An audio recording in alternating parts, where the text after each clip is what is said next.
धर्मरक्षणाधिपती महाराजाधिराज छत्रपती संभाजी महाराज की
वयाच्या अवघ्या 8व्या वर्षी काळजावर कोरलं ते स्वराज्य सिंहासन ती राजकारणाच्या उंच कड्यावरून खाली पाहावं तर दिसते फक्त निळी काळी शांतता आणि ती जरी जगदीश्वराची पिंडी समजून आम्ही आमच्या जीवनाचं बिलोपत्र त्यावर अर्पण केलं।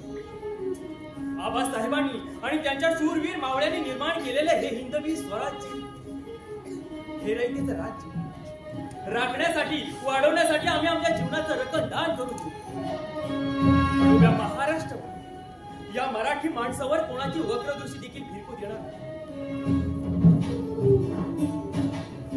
आई जगदंबे अखंड महाराष्ट्र धर्म वाढविण्याचं आणि हे हिंदवी स्वराज्य वर्धिष्णू करण्याचं सामर्थ्य या शिवपुत्र संभाजीला या शिवपुत्र संभाजीला या शिवपुत्र संभाजीला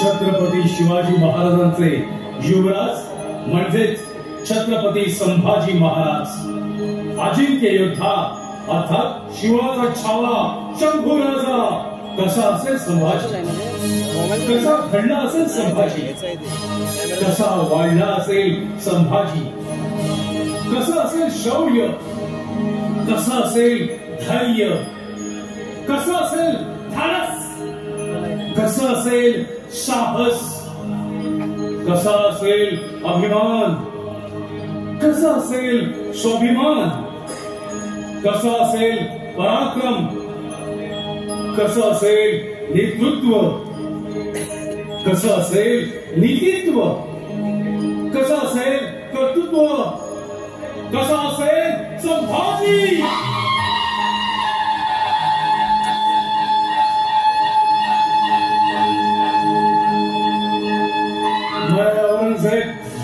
मुघल सल्तनत का बादशाह पण बादशाह असून देखील मनात खंत वाटते ती म्हणजे दख्खन आणि सह्याद्री आमच्या कब्जात नाही। सह्याद्रीची दौड फक्त तीनही लोग कर सकते हैं, एक तूफान दूसरा शेर और तीसरे सिवा के मरघट्टे। कैसे बनाया है उन मरघट्टों को या अल्लाह मेरे खुदा। जो लड़का पैदा होता है वो कहता है छत्रपति शिवाजी महाराज की जय और हमें अगर दूसरों के बच्चे इतने प्यारे और इतने तरबेज हो सकते हैं तो शिवा का बेटा संभा कैसा होगा। कितना अच्छा लिखता है संभाजी, अच्छा पढ़ता है संभाजी।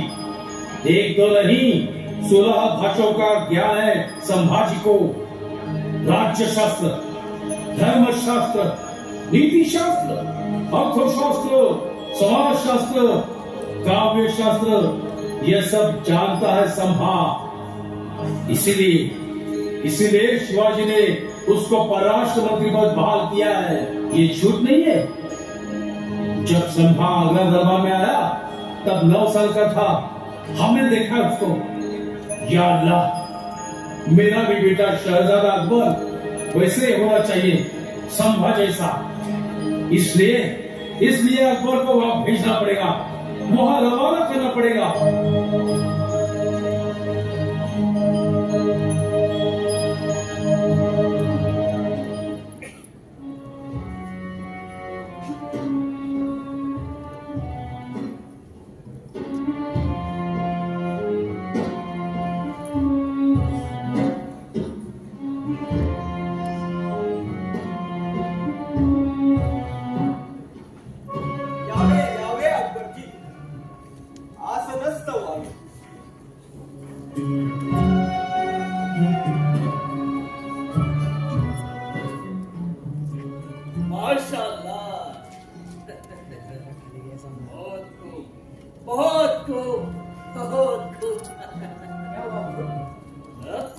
ये स्वराज्य दिखता ही इतना सा और है बड़ा खूबसूरत। बड़े बड़े पेड़, नदी, बड़े बड़े पर्वत, वो पर्वतों के ऊपर से पानी का गिरना, वाह वाह, बहुत खूब, बहुत खूब। वो देखते देखते कब यहाँ पहुंचा मालूम ही नहीं पड़ा। वाह वाह वाह, अबे सुधर जाए। हमारे आलमगीर के पास इसमें का कुछ भी घंटा नहीं है। खामोश!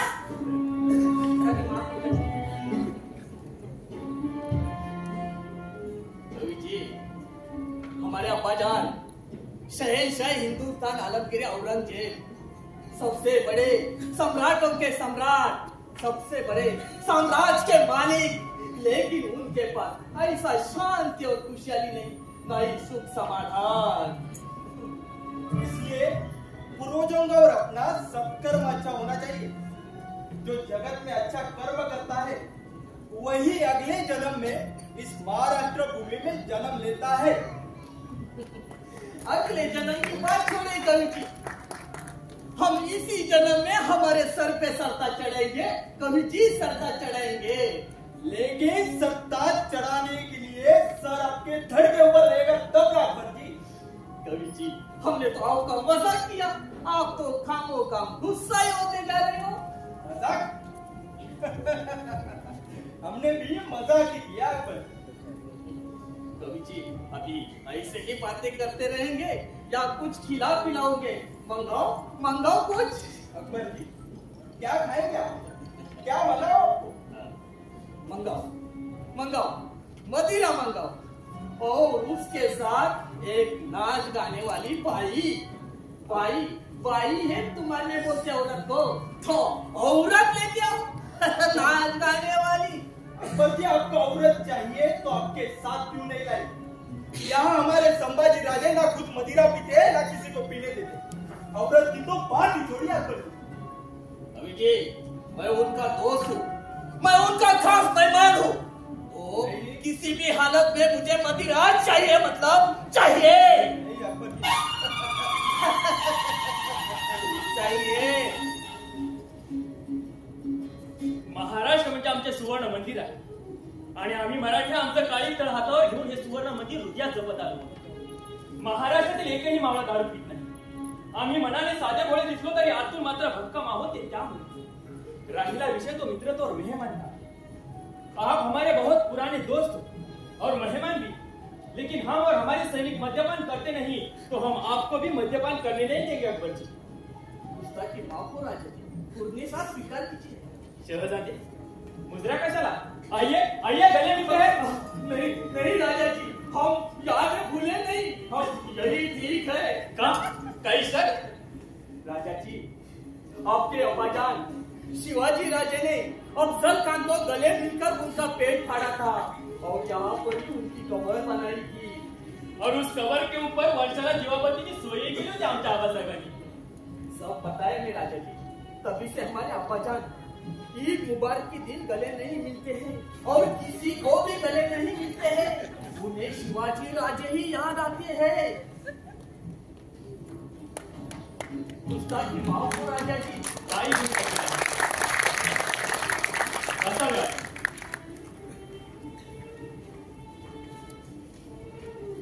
कैसे बरे आना हुआ? राजा जी, हमें आबाजान से पूछा, हमें आदर्श साम्राज्य बनाना है और इतिहास के हर पन्नों में हमारा नाम आना चाहिए. ये दुनिया हमें आदर्श शहंशाह कहना चाहिए. वाह, बहुत अति सुंदर. फिर क्या बोले आपके अब्बाजान? फिर अब्बाजान बोले, बेटा अकबर, आप महाराष्ट्र में चले जाओ और आपसे मिलने कहा. फिर हम आए आपके पास. दिला, दोस्तीचा हात दिला. कवीजी, एक मोतीकंठ आणा.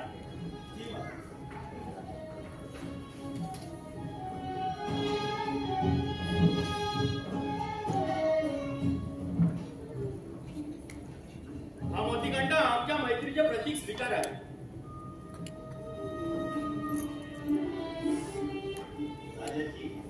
आपकी आन बान शान का पूरा पूरा एहसास हो रहा है ना? कोई शक? बिल्कुल नहीं.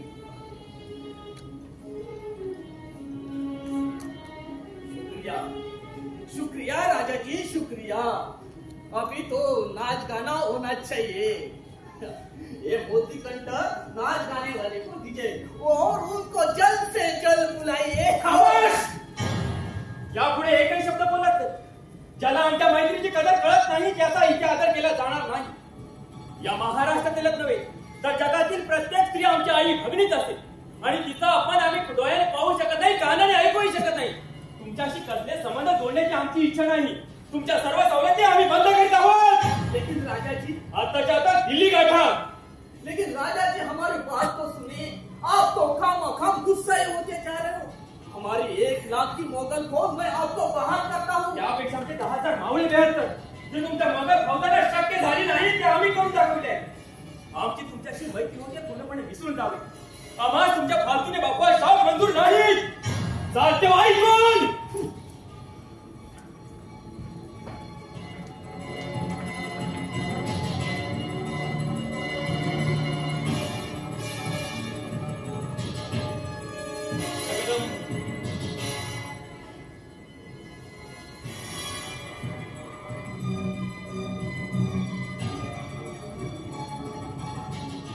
जगदंब जगदंब जगदंब. बाहेर पोर्तुगीज व्हाईसरॉय आणि व्यापार पेठेचे अधिकार मागत. अधिकार? होय राजाजी. कवीजी, त्यांना म्हणावं तुम्ही येथे सत्ता गाजवण्याचा प्रयत्न करणार. त्यांचे धोरण आले आमच्या ध्यानात. त्यांना म्हणावं मुंबई महाराष्ट्राची आणि मुंबई मराठ्यांची आहे आणि ती महाराष्ट्रातच आणि मराठ्यांचीच राहणार असे जाऊन सांगावे त्यांना. पण राजाजी,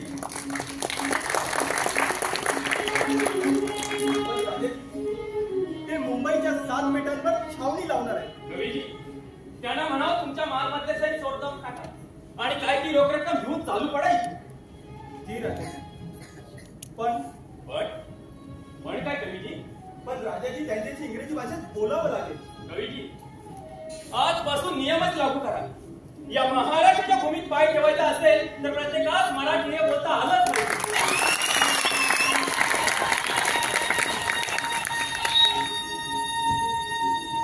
होय राजाजी. पण काय कवीजी, काय ते स्पष्ट बोला. पण राजाजी, आता काय सांगावे त्यांना? कवीजी, त्यांना जाऊन म्हणा, you just do the business, not do the politics. I am the prince of here and you are the servant and you live like a servant and this is my order.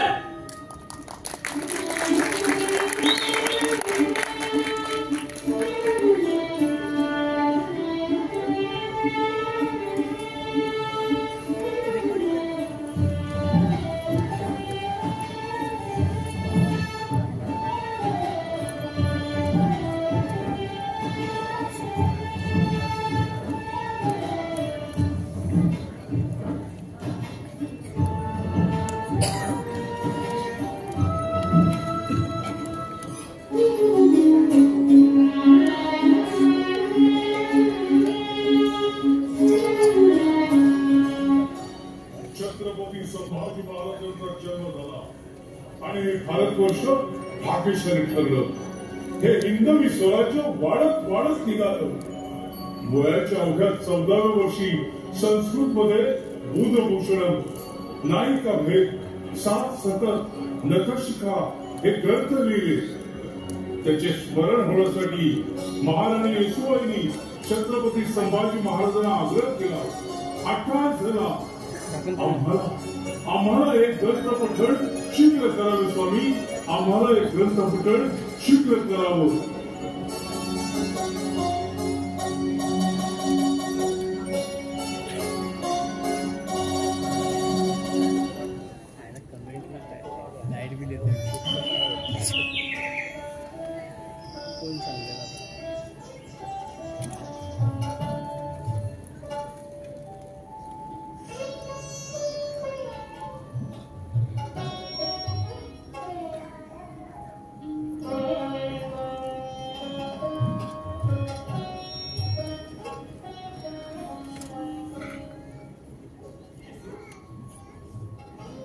Budhbhushanam ग्रंथाचे ग्रंथकार, वयाच्या 8व्या वर्षी दिल्ली दरबार हटवून टाकणारे धर्मवीर, गुजरात, मध्य प्रदेश, त्रिचनापल्लीवर स्वराज्याची मोहर उमटवणारे शूर सेनानी, वनराज सिंहाच्या जबड्यात घालूनी हात मराठ्यांची जात अजरामर करणारे,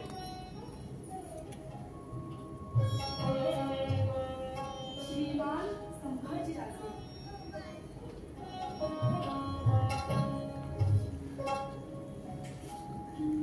काय म्हणतो स्वारी, आज इतक्या आनंदात काय कारण असेल बाई? युवराज, आम्ही नखशिखा ग्रंथ लिहून पूर्ण केला आणि तो सर्वप्रथम आपणास ऐकवावे ऐकते आम्हाला वाटते. स्वामी, मग लवकर ऐकवा ना आम्हाला. आपली काव्यरचना म्हणे किंमत अधीर होते. कधी एकदा आपले रसमधुर शब्द आम्ही आमच्या काळजाच्या कुशीत प्रेमे साठविलं ऐसे होते आम्हास. खूप आनंद होतो ऐकताना. स्वामी ऐकवा ना स्वामी. हो युवराजी, ऐकतो. पण नखशिखा ग्रंथ ऐकून आवडल्यावर आम्हाला बक्षीस म्हणून काय द्याल? आम्ही कोण बक्षीस देणारे आमच्या प्राणनाथांना?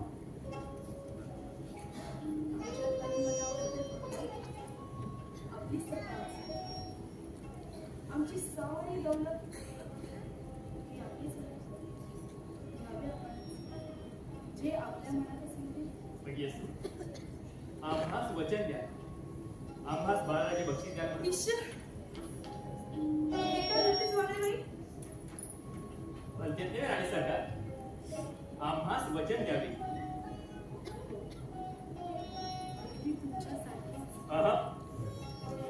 आबास साहेबांसारखी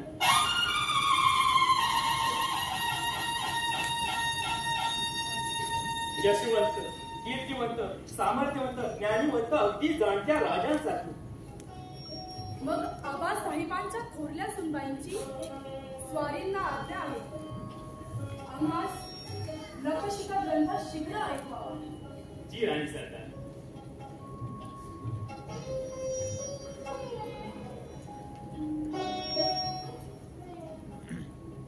पद पदम पत्र समचरण जंगजिती कनक कर भकर,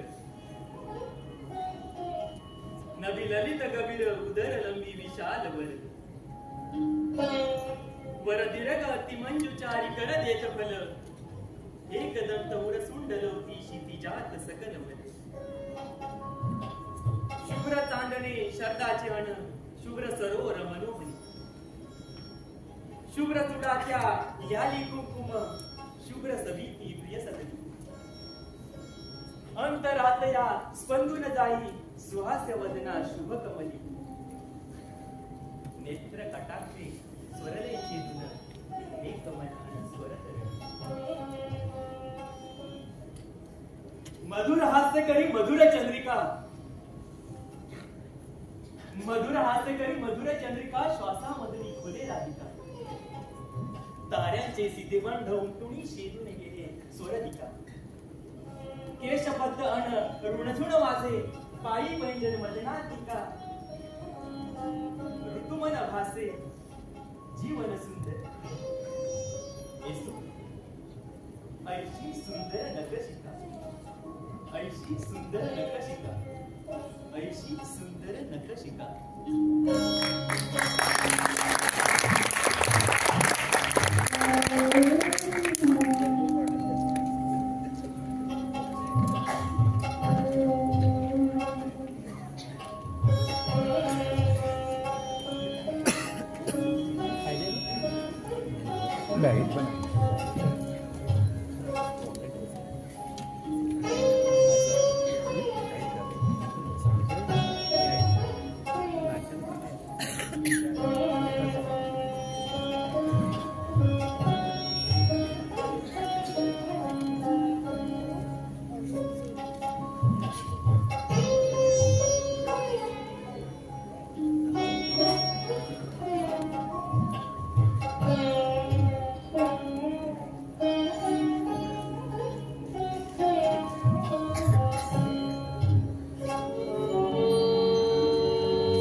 आदिलशाह, निजामशाह, कुतुबशाह, पोर्तुगीज, डच, फ्रेंच आणि औरंगजेब या सर्व सल्तनतींनी फक्त मनाशी एकच फुलगड बांधली होती आणि ती म्हणजे काही झालं तरी महाराष्ट्र काबीज करायचाच.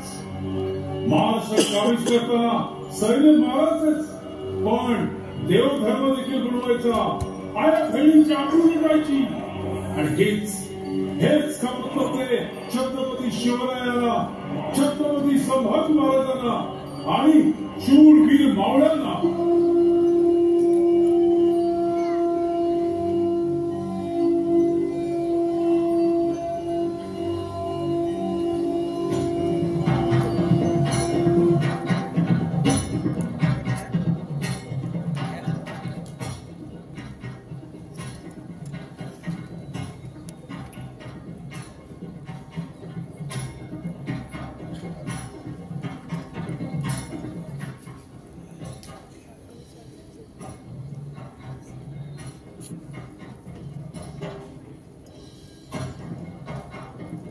गंभीर मामा, काय ऐकतो आम्ही? त्या बहादूर खानानं स्वराज्यातील बायका मुलांसोबत स्वराज्यातील मंदिर सुद्धा दख्खनच्या मातीत बहादूर खानानं आकांत पसरवले. देवधर्म, बायका, पोरं, मंदिर सुद्धा शिल्लक ठेवली नाही आणि दर्शनाला जाणाऱ्या दिंड्या सुद्धा बांधून टाकले भातुरड्यानं. अन्नात तुळस आणि शिखरावर कलश डोक्यात आहे म्हणजे आपला हिंदू धर्म बी डोक्यात आहे राजा. आणि आता तर वारकऱ्याच्या दिंड्या बी डोक्यात आहेत. होय, या स्वराज्यातील बायका पोरांवर हात टाकणाऱ्यांचे हातच छाटले पाहिजे. त्या बहादूर खानाला दख्खनच्या मातीची धूळ चाललीच पाहिजे. गंभीर मामा, काय वाटेल ते करा, त्या बहादूर खानाला धूळ चाललीच पाहिजे. सरसेनापती, थोरल्या महाराजांसोबत दक्षिण दिग्विजय सारख्या पराक्रमानंतर आता आपल्याला उत्तराला दिल्ली गाठायची असेल तर पहिल्यांदा आपल्याला औरंगजेबाचा लाडका ऋणमुक्तानीच केला पाहिजे. दिल्ली तर गाठायचीच मामा. आता दिल्लीच्या मातीत मराठ्यांचं साम्राज्य झालं पाहिजे आणि हे स्वराज्य दिल्लीच्या टोकापर्यंत पसरलं पाहिजे, हीच आमची इच्छा. पण त्याआधी स्वराज्याला लागलेलं ग्रहण संपवलं पाहिजे. होय राज, या स्वराज्यावर बहादूर खानाचं नावाचं संकट आलेलं कापलंच पाहिजे. आपल्या आया बहिणीवरती वक्रदृष्टी असणार अजून जिवंत काय वाटेल ते करा, त्या औरंग्याची कबर खोदावीच लागणार. सरसेनापती, पण त्या खानाकडं 40,000चं सैन्य आणि आग वागणाऱ्या तोफा बी आहेत. मालोजी मामा, आमच्याकडे बी एक एक मावळा त्यांच्या लाडकामधून करणार आहे. आणि राहिला विषय तोफांचा, त्यांच्याकडे असतील आग वागणाऱ्या तोफा, आमच्याकडे आग वागणाऱ्या नांग्यात तलवारी आहेत. बरं, ठीक आहे. एवढी अवघड मोहीम आपण आखतोय खरी, पण खास खळग्याची जाणीव असावी सरसेनापती हंबीरराव. मालोजी मामा, आम्ही संधी जाणीव करूनच आलोया. बहिर्जींनी दुश्मनाच्या गोटात जाऊन संधी माहिती काढली या. गंभीर मामा, मोहिमेच्या तयारीला आई भवानी आपल्या पाठीशी आहेच. होय राज, संताजी, धनाजी, चला मोहिमेच्या तयारीला लागूया. त्याआधी आपल्याला बहादूर खान नावाचं संकट नाहीसं केलं पाहिजे आणि औरंगजेबाचं बोकड हे कापलंच पाहिजे. होय, गनिम स्वराज्यात घुसण्यासाठी आमचे कूटनीतीचा अवलंब करतो. या राजाची असली तर ते जागा तावलीच पाहिजे.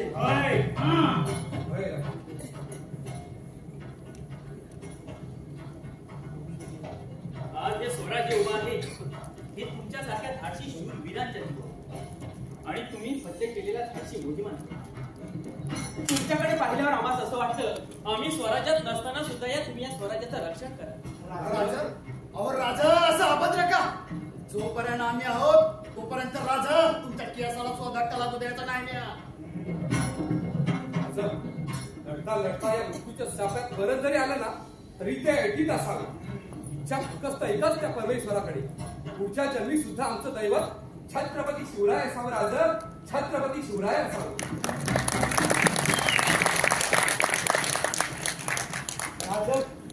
अवघ तुमच्यासाठी कित्येक जन्म या स्वराज्याच्या मातीत घेऊ आणि या स्वराज्यासाठी लढूनी. गनिमाला तुमच्यापर्यंत येण्याआधी या हंबीरराव नावाच्या वादळाला सामोरं जावं लागेल आणि जेव्हा जेव्हा या स्वराज्यावरती संकट येईल तेव्हा हा सर सेनापती हंबीरराव मोहिते या स्वराज्याची भिंत खंबीर म्हणून उभा असाल. या स्वराज्यासाठी आणि तुमच्यासाठी असे कित्येक जन्म आपण करायला तयार आहे. तुम्ही हुकूम करा. तो बहादूर खानच काय त्या दिल्लीच्या औरंगजेबाला सुद्धा त्याच्या मांडून धरून तुमच्या चरणावर काम टाकत नाही. शब्बास मामासाहेब शब्बास. तुमच्यासारखा मामा मिळाला नशीब लागता हंबीर मामा. स्वराज्यावर गनिमांच्या आक्रमणाच्या काल रात्री येतच राहते. परंतु हंबीर मामा तुमच्यासारखे सर सेनापती या स्वराज्याला लावले आहेत तोपर्यंत आदिलशाह निजामशाह पोर्तुगीज मुघल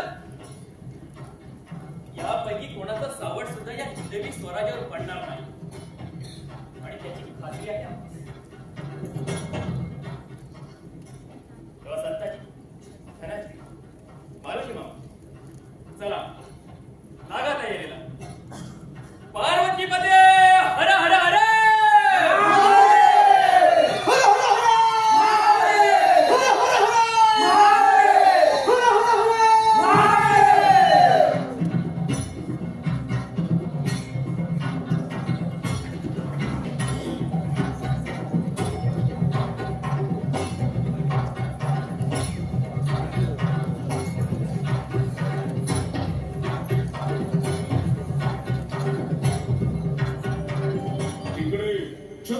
संभाजी महाराज एका मागोमाग एक किल्ले जिंकत होते. एकही लढाई हरत नव्हते आणि हे स्वराज्य वाढवत होते. आणि हे पाहून इकडे औरंगजेब चौताळला होता. आशिया खंडात एवढं कोणाचं साम्राज्य नव्हतं. एवढं मोठं साम्राज्य औरंगजेबाचं होतं आणि आशिया खंडात एवढं कोणाचं साम्राज्य नव्हतं. एवढं छोटं साम्राज्य संभाजी महाराजांचं होतं. औरंगजेबाच्या नावानं बसलेलं औरंगाबाद शहर संभाजी महाराजांनी इतकं धुतलं की औरंगाबाद या नावाशिवाय काहीच ठेवलं नाही. आणि हे ऐकून औरंगजेब भयंकर संतापला. खवळलं. काय करावं काय सुचत नव्हतं. आणि मग त्याने निर्धार केला आणि कठोर निर्णय घेऊन पाऊल टाकले ते धक्क्यांवर. मनभर सैन्य कणभर मराठ्यांना चिडायला निघालं. 14,500 सरदार, 4 लाखाचं सैन्य, 14 कोटींचा खजिना, 40,000 हत्ती, 70,000 घोडे, 35,000 उंट हे सर्व घेऊन निघाला. चाल करून महाराष्ट्रावर औरंगजेब. पण 23 वर्षांचा सह्याद्रीचा छावा कडे कपारीतून गरिबी कामा करून मराठ्याला घेऊन मोगलांना कापत चिडत निघाला. सरफराज खान, फतेह खान, अली खान, शहजादा अजमल, शहाबुद्दीन खान, बहादूर खान एक नामची सेनापती अफाट ताकदीनिशी संभाजी महाराजांना खिंडीत पकडायला जीवाचं रान करत होते. पण सरफराज खान मार खाऊन परतला. फतेह खान तोंड काळं करून गेला. बहादूर खानाला पळता होई थोडी झाली. शहाबुद्दीन खान पुरता भेदला आणि हे सर्व पाहून औरंगजेब थकला, मेटाकुटीला आला आणि म्हणाला, आपल्या पाठ सैन्याचा किंवा सरदार सेनापतीचा काहीच उपयोग नाही. इथं वेगळीच चाल चालावी लागेल.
लेकिन हमारे देश ना मोगली आजत वजीर ताज का बस्तमा वक्त और हालात की तहत गुस्ताखी होना लाजिम है हुजूर आला, लेकिन हमारे कलाइयों में भी वो जज्बात है. हम खुद तशरीफ लेंगे दक्कन और उसे हम मुनासिब समझते हैं. कलाई की ताकत और हौसले की कलमी फतेह किताबों को जिंदा रखे मुकर्रर था. अपने संशय को म्यान से बाहर निकाल के सांस लेने का मौका तो दो. सारी रियासती मुकम्मल तैयारी करो. उस नामुराद काफिर सम्मान को हमारे सामने पेश करो, जिंदा या मुर्दा. शान शहंशाह, मैं वजीर मुकर्रम खान, सल्तनत के मुगल अकायद अहमद खिदमतगार, मोगली सल्तनत के सरताज हरे झंडे की कसम खाता इंशाअल्लाह.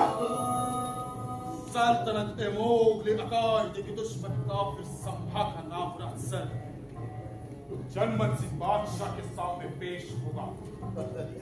जिंदा या मुर्दा. जी आराम हाँ कनौजी सिरके आपकी तरबेज समसेर सरसाओ या लड़ाई शामिल होए.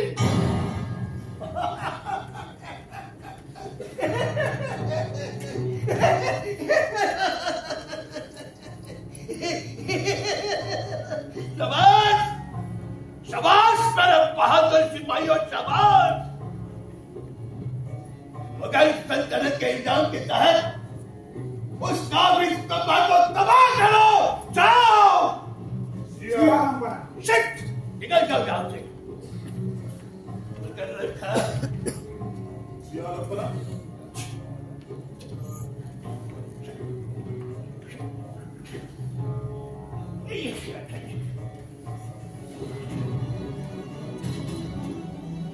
रखा। ये जो गनोजी शिर्के है ना, गनोजी राजेश शिर्के वो सिर्फ सलाह और मशवरा देता आ रहा है। वो मुगल सल्तनत का लुत्फ है, हिस्सा नहीं। पिछले कई सालों से सीवा और संभा उन बगावतों का नमक खाते आ रहा है, समझे? उसका खून भी मरघटों का खून है। राजेश कभी पंचावर करेगा, पता नहीं चलेगा। गुस्ताखी माफ हो जाए। ये गनोजी शिर्के का खून भले ही मरहटों का क्यों ना हो, लेकिन वो मुगल सल्तनत का सच्चा और वफादार मुकद्दर है। सच्चा और वफादार मुकद्दर होगा, लेकिन सच्चा और वफादार मुकद्दर कभी कभी इंसान को खोखला बना देता है, गुस्ताख बना देता है। याद रखना मुकर्रम खान। लेकिन आलम बना बस उस गनोज राजा पर निगाह रखो। जाओ सियारम, निकल जाओ।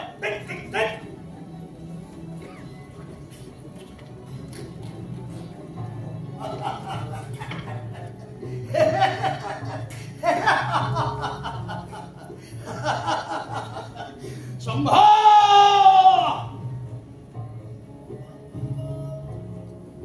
दीवा का छावा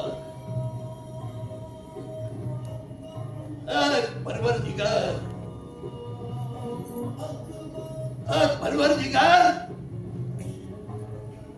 हमें उस दीवार संभा जैसे क्यों नहीं बनाया?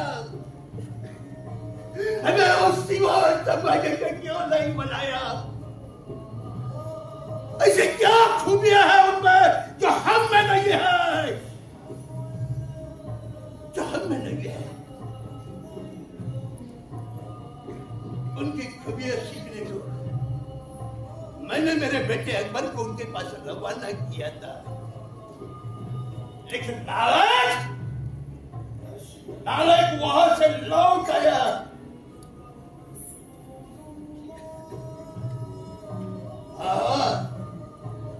आज संभव बगावती है, पर नाच है हमें उस पर, क्योंकि वो कभी शराब नहीं पीता। नाच गाने और शराब में कभी गाल नहीं होता। पर ऐसी औरत बुजुर्ग फकीर संत की इज्जत करता हो। मुगल सल्तनत का दुश्मन है सही, लेकिन मरघटों का आदर्श राजा भी वही कहलाता है।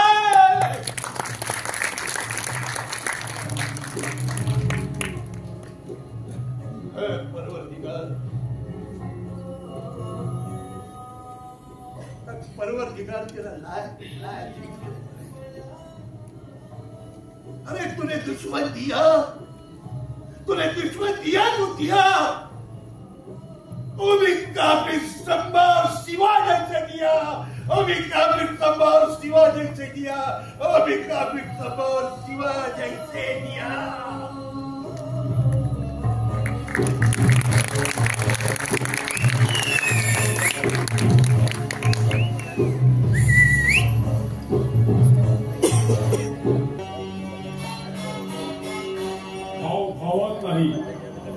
गावात नाही आणि सोयरत नाही। महाभारत असो, रामायण असो किंवा वास्तव असो, हे असे या पुण्य पावंड्य भूमीत जन्माला येतातच कसे? हेच आमचं दुर्दैव आहे, हेच आमचं दुर्दैव आहे।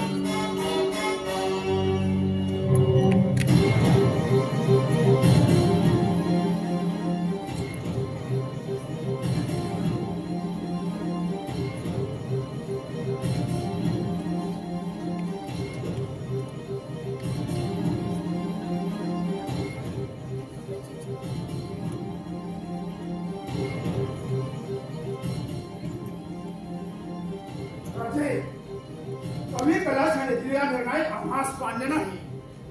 आम्ही जो निर्णय दिलाय तो निकषपूर्ण अभ्यास करूनच आणि संभाजी राजांना कुठेही गाफील न ठेवता आम्ही तो निर्णय दिलेला आहे। तरीही तो निर्णय आम्हास मान्य नाही. शिर्के, आपण आमचे सोयीक आहात आणि आम्ही आपला आदरही करू, पण स्वराज्याच्या न्याय निवाड्यात आम्ही कधीच कबलत होऊ देणार नाही. कारण हे राज्य आपले नाही तर हे राज्य रयतेचे आहे. तेव्हा झालं गेलं विसरा आणि कामगिरी ऋतू व्हा. या स्वराज्याला, या रयतेला तुमच्यासारख्या जिगर बाजांची गरज आहे आणि आम्हाला तुम्हाला जर आमची गरज असती तर आमचा न्याय निवाडा या दिवाणीला करायला लावला असतात राजे. आणि आम्हाला सोयरीक म्हणविता. आम्ही संभाजी राजे भोसल्यांचे सोयरी. वा, पण न्याय लागतो तो दुसऱ्यांच्या बाजूने. आम्हालाही काही मान मिळत ऐकत आहे संभाजी राजे. शिर्के, झालं ते विसरा आणि पूर्वपदावर या. उगाच राईचा पर्वत करून मनाला ताण आणि वैराला मात्र संधी देऊ नका. दौऱ्या या एकमेकांत फितूर करण्यात गरजेचं आहे. तेव्हा झालं गेलं विसरा आणि कामगिरी ऋतू नाही, हे आता शक्य नाही.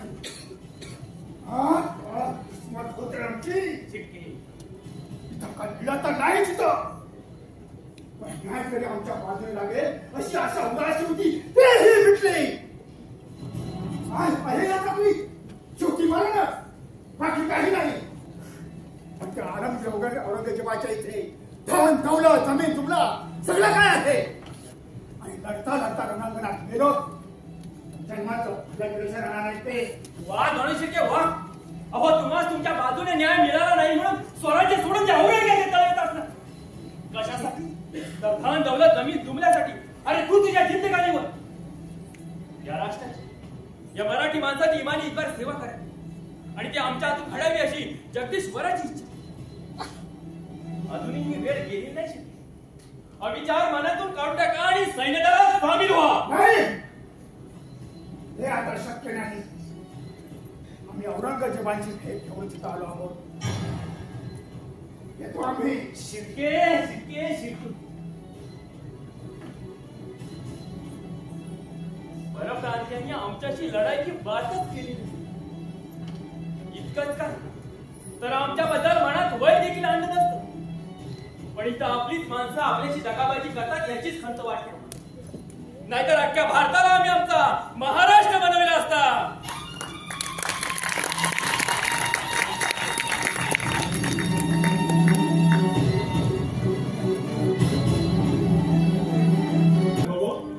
रयत सुखाने आनंदाने आपल्या संसारात नांदावी यासाठी स्वतःच्या जीवाची पर्वा न करणारे छत्रपती संभाजीराजे, आदिलशहा, निजामशहा, कुतुबशहा आणि तो औरंगजेब आणि पोर्तुगीज फिरंगी या साऱ्याशी रयतेच्या रक्षणासाठी झुंज देणारे छत्रपती संभाजी महाराज आता पन्हाळगडावरती येऊन थांबले.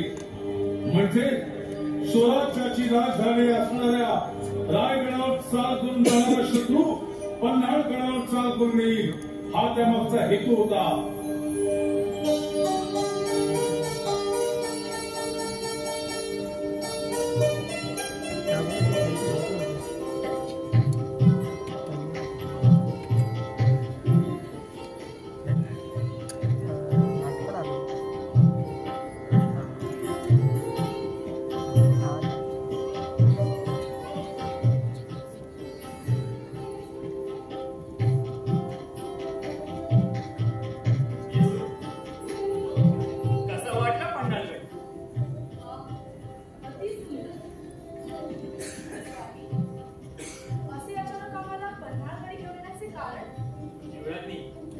तो आदिलशहा, कुतुबशहा, निजामशहा आणि आता तर पोर्तुगीज फिरंगी सुद्धा या हिंदवी स्वराज्यावर आक्रमण करण्याच्या तयारीत आहे.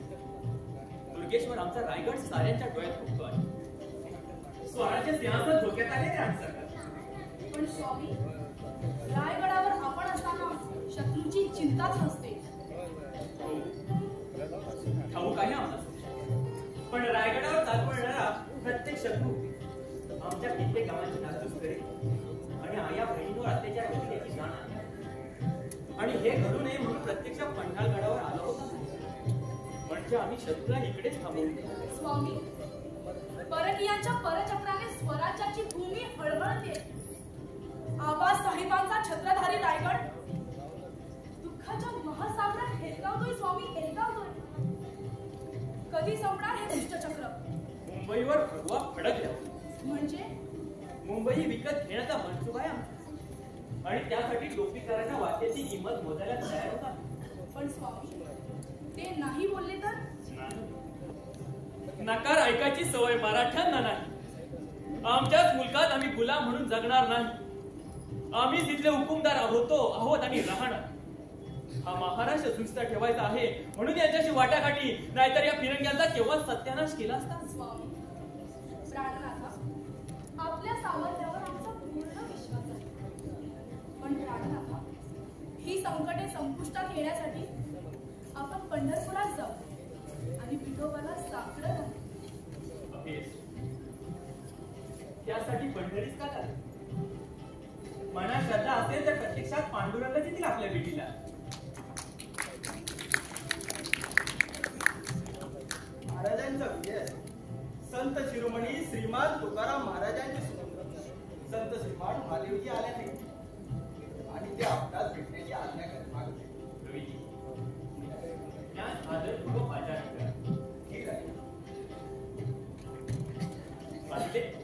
प्रत्यक्ष पांडुरंग येत आहेत आपल्या भेटीला. पटलेच वारींचे म्हणणे.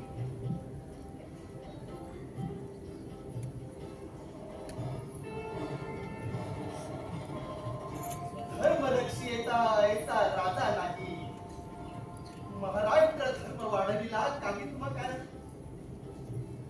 समस्त बालकांचे कैवार पांडुरंगासमोर आम्ही तुम्हाला मांडतो. राजा धीराज मानतो आम्ही तुम्हाला. तुमची भेट घेणे काय हो मागणे, आशेचे शून्य. राजाने करावे राज, क्षत्रिय करावे शास्त्र कर्म, मग तो देव मस्तकी धरावा, अवघा धर्म कल्लोळ करावा. धर्म संस्थापकी पांडुरंग शब्दांची रत्ने करुण त्यांनी विश्वंभर केला. तुमच्या परमपूज्य पित्याची तुकाराम महाराजांना आमचा सादर प्रणाम.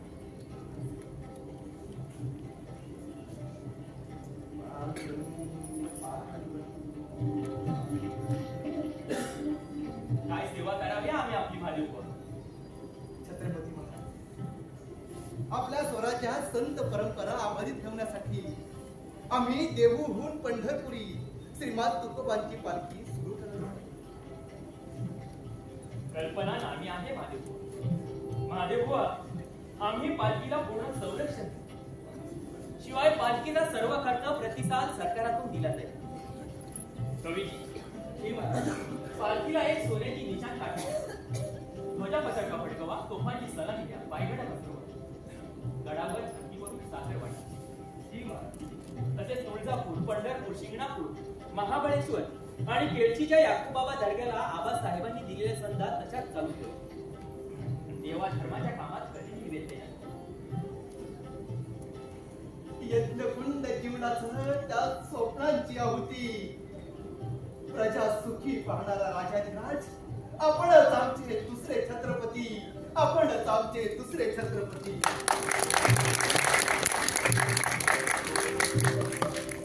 महादेवबुवा, ही महाराष्ट्राची भूमी आपल्यासारख्या साधू संतांच्या अभंगवाणीत सतत दुमदुमत राहावी हीच आमची प्रबळी. राज क्षमा असावी, परंतु लहान तोंडी मोठा घास. राज आपल्या या महाराष्ट्रामध्ये संत परंपरा अबाधित नक्कीच पाहिजे.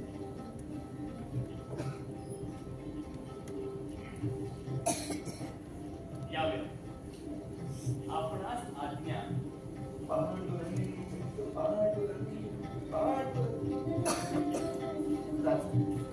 येतो आम्हास आज्ञा.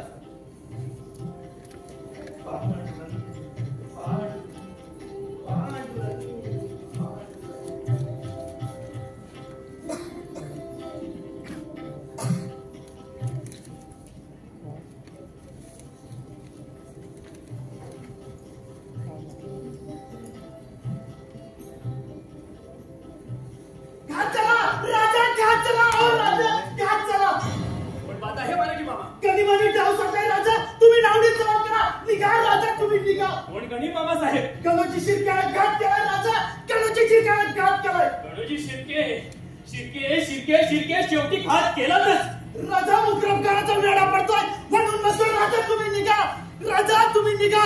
त्या गणिमास आम्ही घेतो. गणिमास आम्ही घेतो. होय राजा. एवढे चुक झाले. मामा साहेब आपण पुढे आम्ही आलोच. राजा. युवराजनी. स्वामी, सौभाग्याला स्वराज्य आणि स्वराज्याला सौभाग्य समज स्वामी. प्राणनाथा, नात्यांचे पदर जर सौभाग्याची कदर करीत नसतील तर त्यांना शासन हे झालंच पाहिजे. आबासाहेब म्हणायचे, आमचा वय कुठल्या धर्माशी नाही, पण स्वराज्यावर वाकड्या नजरेने जो कोणी पाहिल त्यास उभा पिंजल्याशिवाय राहायचे नाही. स्वामी का माझा भाऊ असला तरी शकतात. युवराजनी आम्ही पन्हाळगड सोडण्याचा निर्णय घेतोय. नाही स्वामी, नाही, असं करू नका. फौजा सिद्ध करा. आरमार किंवा पायदळाचा उघेडा बांधा. वाटेल ते करा, पण स्वामी या क्षणी तरी पन्हाळगड सोडण्याचा निर्णय घेऊ नका. युवराजनी लढे तो शिपाई आणि नाव मात्र सरदाराचा 80 पद्धत नाही आमची.